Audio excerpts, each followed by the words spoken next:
Jau kopš vidusskolas man bija tā kā doma, es atnākšu uz augstskolu un man ļoti gribējās uz Erasmus programmā braukt.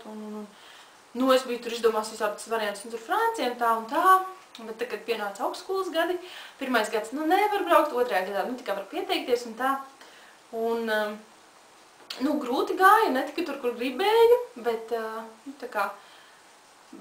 šogad man piedāvāja iespēju braukt uz Zviedriju, bet tomēr es atteicos, lai brauktu uz Igauniju. Jo stāsts ir diezgan vienkāršs, jo Igaunija kā liekas, kas tas ir, turpat blakus un tā, bet mēs bijām aizstapējušas, ar kursabiedri un tā mēs apskatījāmies Tartu un ļoti forši pilsētu, mēs bijām arī tā kā nelegāli arī skolā iegājuši un tā.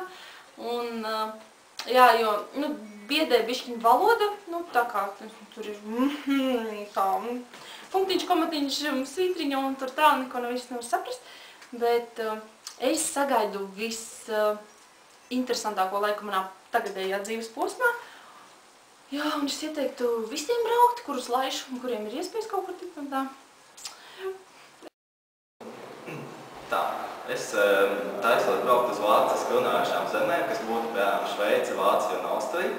Un es vēlos iegūt valodas zināšanas, pilnveidot angļu valodas un vācu valodas zināšanas. Un es ceru sagaidīt jaunas draugus, jaunas darba kontaktus, ko es vēlāk varēšu attīstīt. Es tagad došos uz Zviedriju, uz Sundsvalli, uz Midtšveidena universitāti. Kāpēc tieši Zviedrija? Tādēļ, ka lielākoties mācības noris angļu valodā, un es uzskatu, ka varbūt nav īsti jēgas mācīties jaunu valodu kādu mēnesi, lai tad pēc tam pusgadu mocītos, mācībās ar viņu, jo man šī ir iespēja, labāk apgūt angļu valodu, tiešām ir kā otro valodu iemācīties tā kārtīgi no A līdz Z.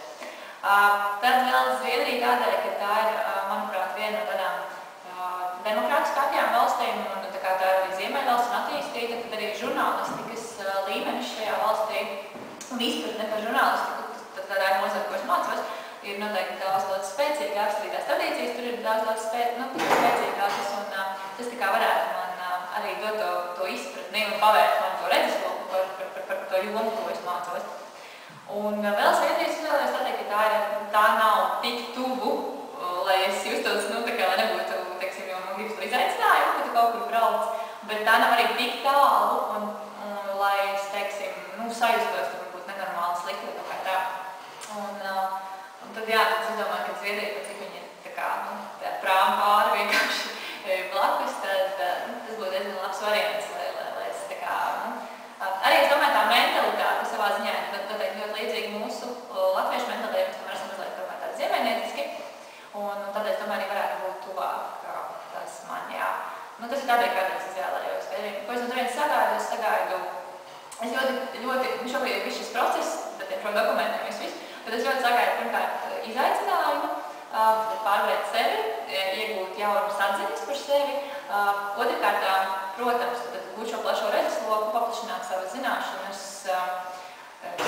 šo savu skatījumu pasauli kā tādu. Un, protams, cilvēki, tie ir jauni cilvēki, jaunas pazīšanās, iepazīt jaunas kultūras.